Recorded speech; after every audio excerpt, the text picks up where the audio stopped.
The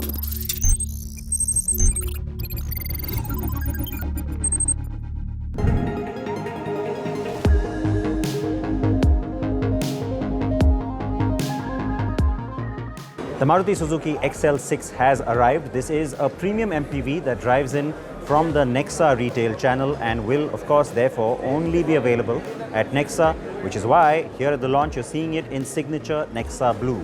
There are essentially two variants, the Alpha and the Zeta. You've got the Alpha, which tops off with the automatic at 11,46,000 rupees, and the Zeta starts, the manual that is, at 9,79,000 rupees. So that's your basics in terms of the pricing, the variants.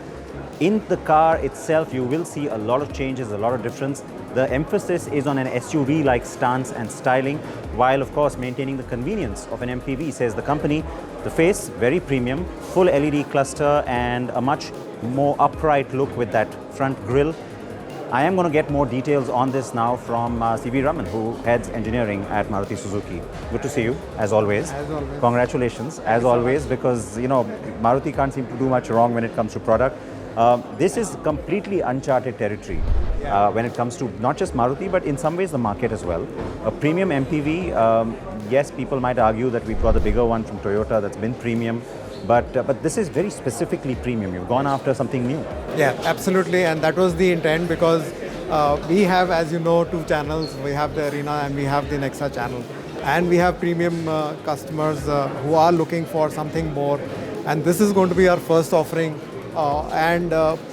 We have those customers looking for more comfort on the inside and also looking a bit more premium and sporty on the outside.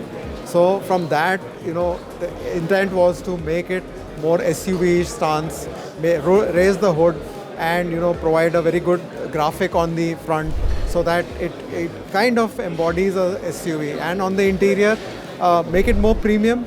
And also provide a captain seat on the second row. Only six-seater. And so that it's a six-seater, comfortable for a family.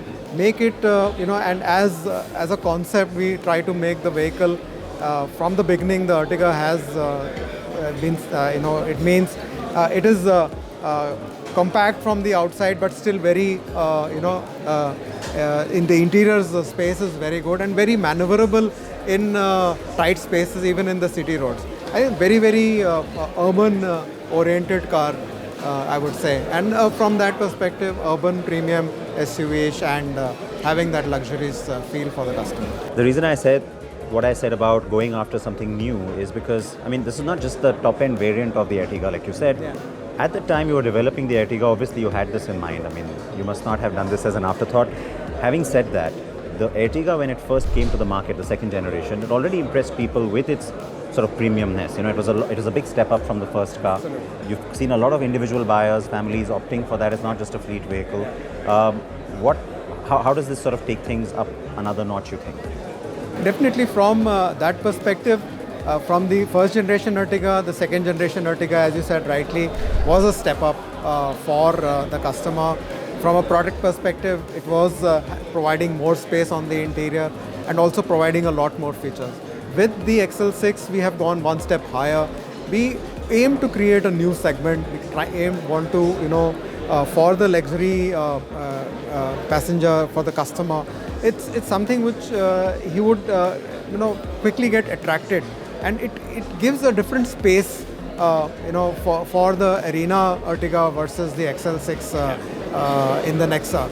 So we wanted to make sure that it is differentiated product and also looking different and providing a different kind of proposition to the customer of Nexa. The interior appeal in terms of leather seats, the all-black interior, there are certain features. I can see, of course, like you said, it's very visible what the difference is between the Ertiga and this. On the outside, the difference is even more apparent. Mechanically, you said the cars are very similar. Was there ever a thought to say that maybe we should have a little more of a powerful engine here, or maybe save automatic just for this car? Did that thinking ever come in? Well, we need to also ensure that the Arena customer is also evolving, the Nexa customer is also evolving. Because the Ertiga automatic is already doing quite well. And it is doing well. So we had to provide, definitely an automatic in the Nexa range, definitely, for sure. But could you have done automatic for Nexa and AMT for, that's the, I guess the question. Well, I think the point was that, for a 1.5 liter for this kind of a customer, maybe an automatic transmission would make more, would be more of what the customer would like to see from a purely of a performance perspective. So I think that was the choice which we had done. So you're not worried about the fact that the engines are the same or performance remains the same? That doesn't really matter because it is addressing a different type of requirement which we believe. About the engine, and it's not about the powertrain itself, because as a concept this vehicle is very different from the Ertiga. So it will appeal to that premium customer and give him more comfort and luxury, which is what is the intention. The black mirrors and the black wheels are a very nice touch. I think that also gives a nice premium. And that is the sportiness which we are looking at. And so is that element, kind of connects to the Ignis in a way in my head. Yeah, it's that sporty element of Clamshell, Suzuki somewhere. So that's what we are trying to somewhere. The whole emphasis, of course, is so different from what we've seen, especially, of course, in the MPV space, but even from Maruti in a sense. Is this the right time, you think? Because Nexa has now evolved, it's come of age in a sense, people accept it, they know it, it's all across the country. I mean, definitely. I mean, this is as the customer is looking for newer type of, as segments are evolving, and it's important that you understand that customer need and try to create that segment. Ertiga did that in a way, and it has now become a big segment, and many others have followed.